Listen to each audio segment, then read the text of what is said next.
Hello everyone, কেমন আছো তোমরা সবাই? আর আজকে আমি যাচ্ছি মেলাতে, আর তোমাদেরকে তার আগে দেখিয়ে দিচ্ছি আমাদের এই ভিলেজের খানিকটা দৃশ্য, যে খুব সুন্দর দেখো। তো চলো আমার সাথে। তো এই রাস্তাটা দিয়ে আমরা যাচ্ছিলাম, এমনিতে মেন রোড দিয়ে যাওয়া যায়, বাট আমাদের একটু ইচ্ছে হলো আমরা একটু ঘুরে ঘুরে যাব। তো আমার সাথে ছিল আমার মা আর দুই মাসি। আমরা এই সরু রাস্তাটা দিয়ে যাচ্ছিলাম, আর এখানকার ভিউটা না এত সুন্দর ছিল, বিশ্বাস করো। মানে একটা মাছ টাছ ধরার কিছু একটা ব্যবস্থা ছিল, আর এই রাস্তাটা দিয়ে হাঁটতে এত সুন্দর লাগে। আর আমার মা মাসি তো যেখানে ওই গাছ দেখতে পায় না, ব্যাস তুলতে শুরু করে দেয়। তো তারপর দেখো, যাই হোক, আমি এখন মেলাতে আমরা চলে এসেছি। আর বিকেলের দিকেই এসছিলাম, এখনও মেলা তো ভিড় হয়ে পারেনি।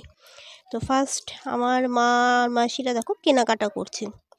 মানে আমি দেখেছি যখনই এরা মেলায় আসে না, কাপ কেনে।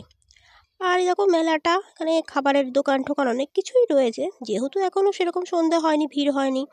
আর আমি তো পাঁপড়, মানে মেলা মানেই আমার কাছে হচ্ছে পাঁপড়, পাঁপড় ছাড়া ঠিক মেলাটা আমার জমে না, তা আমি পাঁপড় খাচ্ছিলাম। তারপর দেখো আস্তে আস্তে যখন যখন একটু সন্ধেটা নেমে আসছে না, একটু একটু করে ভিড় বাড়ছে।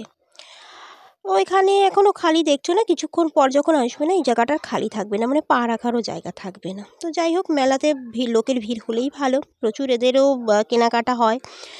আর তারপর মেলা থেকে বেরিয়ে একটা চায়ের দোকান পেয়ে একদম আমরা সবাই হচ্ছে টি লাভার, সবাই চা খেতে বসে গেছে। সেখানে লালুর সাথেও দেখা হয়েছিল, লালুকেও বিস্কুট দেওয়া হয়েছে। তো যাই হোক, আমরা চা খেতে থাকি। ব্লগটা ভালো লাগে অবশ্যই লাইক কমেন্ট করে, নতুন হলে